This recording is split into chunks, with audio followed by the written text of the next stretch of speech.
Welcome everyone to part 5 of our transition series. It's going to be a slightly different format for this one. We're going to be using and taking a look at a flow chart that I made that basically goes through all of the different possibilities that you would run into in your transition. Then we're going to refer back to all those specific skills we talked about in earlier videos, learn when and where we're going to use those, and then we're going to take a look at some specific examples of each from some pro matches. So let's get right into it. To start, we've got some pretty obvious outcomes here. We all know it starts with the serve.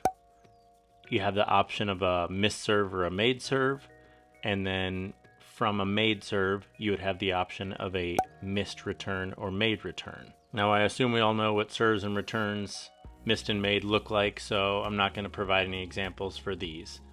Here's where we're going to start to get a little deeper, though. Off of a made return, we have a few potential options now. One of those would be that the return is short, so we're going to take a look at what we would do with that short return first. I always suggest that the vast majority of the time you get a short return, you should be dropping. The reason for that is you're already moving up into the transition area. It's a fairly easy drop, and it's an almost guaranteed path to the net, especially if you have a great serve. One of your easiest paths to get to the kitchen line would be hit a good deep serve, get a short return out of it, take your easy drop, and get up to the kitchen line. And in this first example, we're going to see exactly that from Deckelbar and Colin Johns. You can see Deckel with a huge serve to start things off. That generates a short return. Colin gets to come up into the midcourt, and now for him, this is a drop he's going to make 99% of the time. That's easy pickings for him. He's going to take the freebie, move up, and now they're right in the point where they want to be.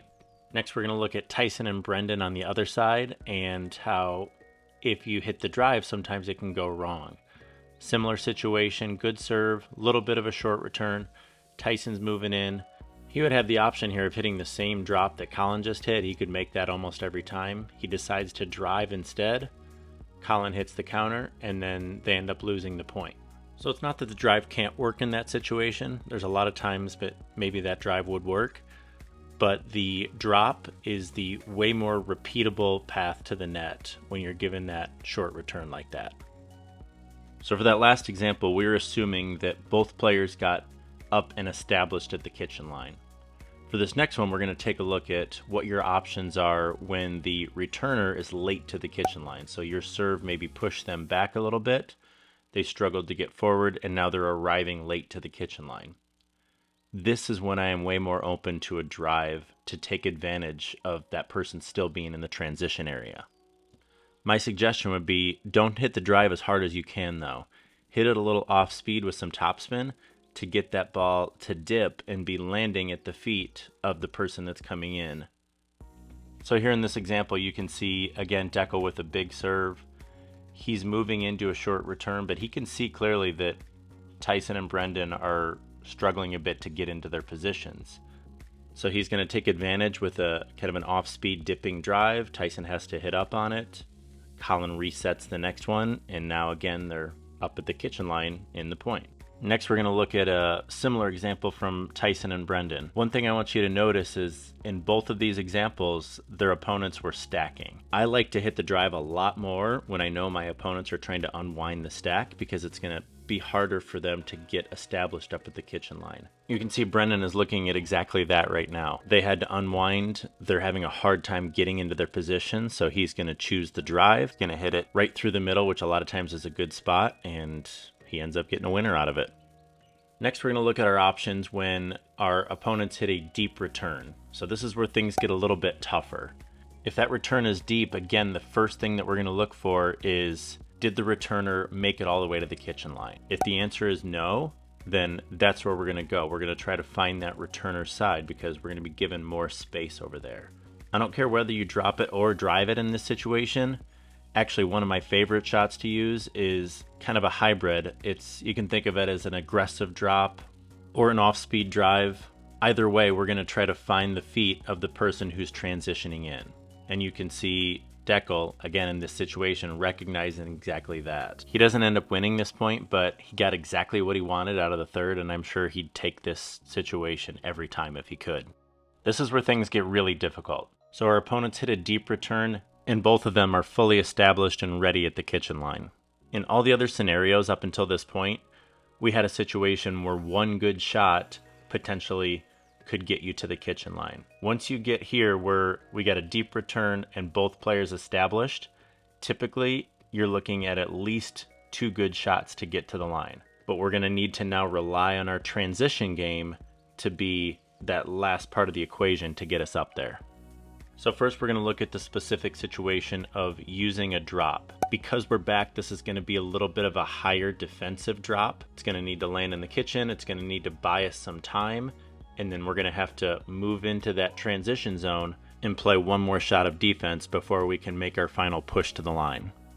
So let's see how Deckel and Colin are going to handle this. Colin, decent serve. Tyson hits a great return, pushes Deckel way back, and you can see what they're faced with here.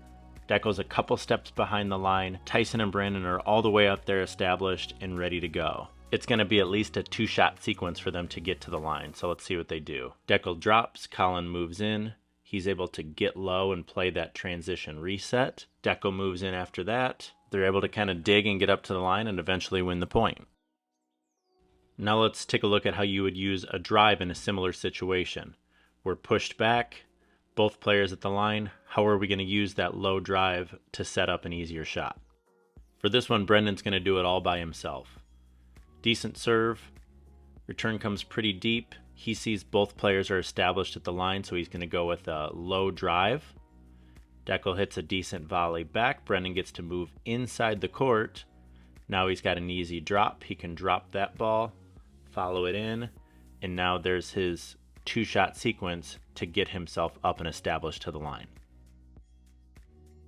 Once you get into that transition area, the big decision you have to make is, did you hit an attackable shot or not? If your shot is low and unattackable, then you can make that final forward push and try to take the line. If your shot's sitting up a little bit or your opponent has the ability to still stay aggressive with it, then you're going to have to hold your position and just play more defense. So in these next 2 examples, we're going to see exactly that. First we have Deckel and Colin. Again, pretty deep return. Colin starts to move in, but they both realize that these shots that they're hitting are sitting up and still a little bit attackable. So you can see they don't make that last final push to the line. They're still hanging back a little bit and playing defense, kind of feeling out the point. They're able to just dig enough balls and generate a miss. Next we got the opposite. We got Brendan and Tyson. Same thing here. They're trying to make the forward push, but you can see they don't love it. The ball's sitting up a little bit. You can see they start to go in, but then they kind of decide differently and back up, and now they're back in full defense mode, especially with Deckel hitting the ball 100 miles an hour. So they're just trying to defend. They hang in there for a little bit, but aren't able to get it. But they made Deckel hit, a bunch of extra shots. Okay, so we talked about all the execution and the shots you'd have to hit as the person hitting the 3rd shot or your transition after that. But maybe the most important part of all this is how your partner positions themselves and helps you out. I always tell my students that there's 2 steps to applying good pressure. First is you have to hit a good shot. Second is you have to follow that up with good positioning. If you hit a great drop or drive, but your partner doesn't position themselves well to apply pressure, that shot's going to kind of be wasted. So we're going to take a look at 3 examples, and for all 3 of these, we're going to look at Tyson and how he positions himself, because he is an absolute master at protecting his partner and applying pressure at the same time in the transition area. We're going to focus on 2 things. First, we're going to look at his initial positioning. He sees the ball's not coming to him. Where is he going to get to when his partner is about to hit the shot? You can see this position may look familiar from what we talked about in video 4. He's released a couple steps in front of his partner.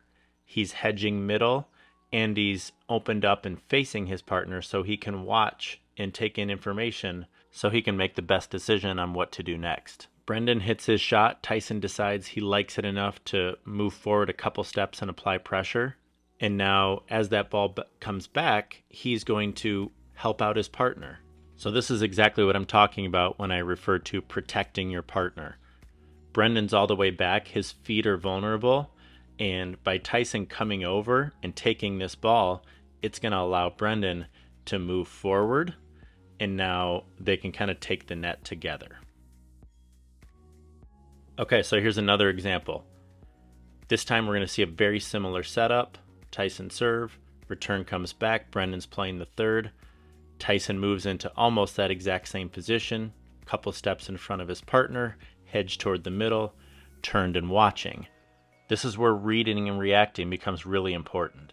Tyson sees that his partner's hit a great drop and Deckel's having to go down to get the ball, so Tyson's going into full attack mode. He takes a couple steps right at Deckel to take his space away, and now he's going to read that shot and really what I call hunt the ball. He wants that next ball. So if he has to cross in front of his partner, he's going to do whatever he can to apply pressure and go get that next ball. I chose this last example because it's a really extreme example of what we're talking about and demonstrates how the center line in pickleball has nothing to do with where you position yourself. So you can see the setup here. Brendan's decided to move way wide to hit a forehand. Tyson is actually over the center line to maintain proper spacing between him and his partner. He's always going to protect the middle and focus on keeping the distance between him and his partner small and not leaving that middle too wide open. In this situation, he's also trusting that his partner is going to play this shot down the line because that will help them to what we call funnel the ball. It'll keep the ball in front of Tyson, and now Tyson can move in and help, again, protect his partner. So you can see because of where Tyson positioned himself and where Brandon hit the ball, Colin has very few options here. He can't take the ball cross court because he's got to go through Tyson to get it there. He can't go hard down the line because Tyson would step over and poach it. So the only thing he can really do is go soft up the line, which allows Brendan to move forward, drop the next ball, and now they're in the point. That's it, guys. That's a wrap on the 5-part transition series.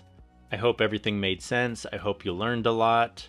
If you like my videos and want to support what I'm doing, I would really appreciate you subscribing if you're not already a subscriber. Also, I love to see the comments and questions, so leave those and give a like if you like the video. See you next time. Thanks.